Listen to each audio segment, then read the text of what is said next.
Paulo deixa bem claro que as obras, não é as obras que te fazem conquistar a salvação, para que você não se glorie. Senão você pode dizer, eu conquistei a salvação por mim mesmo, por causa das obras. Então tem muita gente que está indo para esse caminho.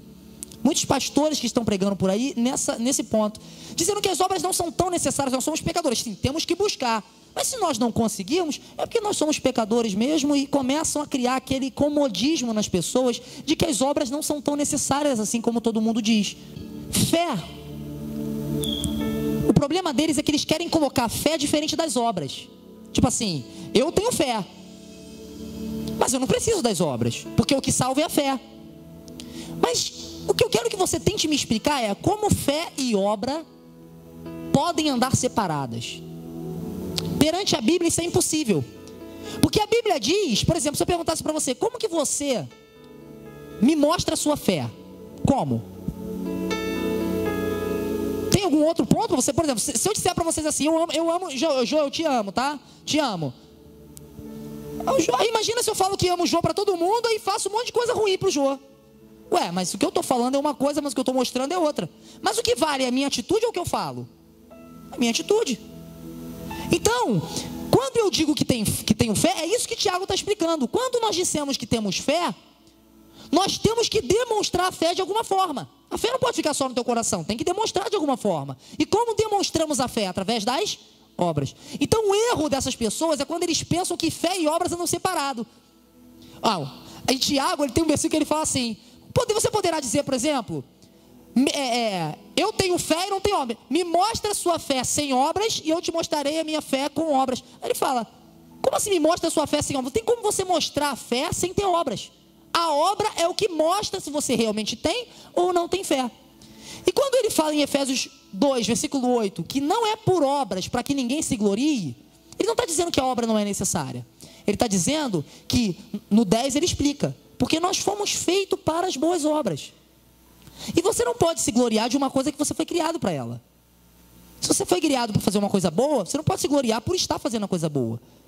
É igual eu fui criado, vamos supor que eu tivesse sido criado para tocar teclado. E eu dissesse para você assim, cara, que eu estou tocando teclado para caraca, né? Você dissesse, mas tu não foi criado para isso? Está se gloriando do quê? Tu não faz mais do que a sua obrigação.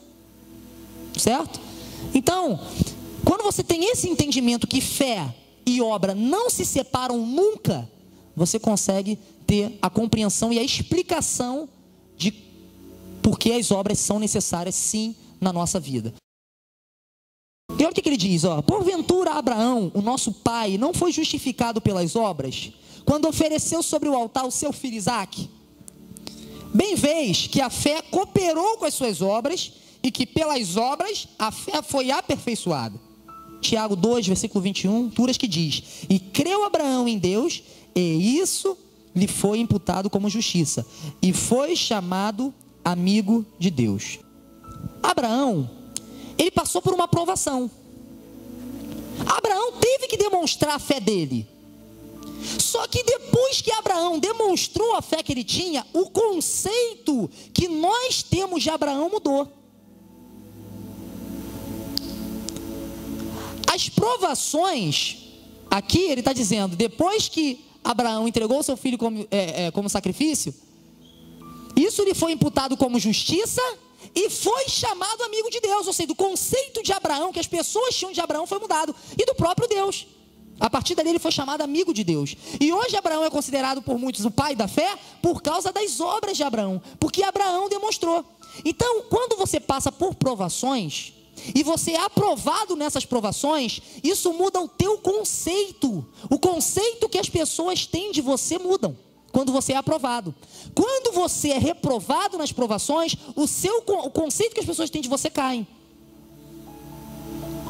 Então você precisa ficar ligado de que quando eu estou passando por provações, eu estou tendo uma oportunidade de que o meu conceito, a ideia que as pessoas têm ao meu favor cresçam e elas me respeitem mais. Provações, grava isso, a aprovação vem junto com o respeito.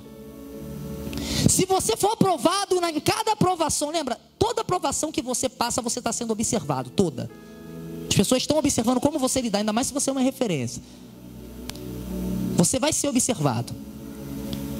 E quando você passa por essas provações de forma digna, como Deus quer que você passe, as pessoas digam e falam assim: ai, você nunca vai ser esquecido relacionado a isso. Porque as pessoas, sempre que elas olharem, estiverem passando por coisa parecida, elas falam: não, aquele fulano de tal passou, não, eu vou fazer igual ele fez, porque deu certo com ele.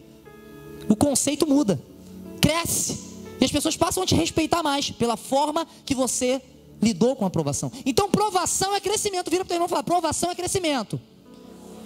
Se você for aprovado na provação, diz para ele: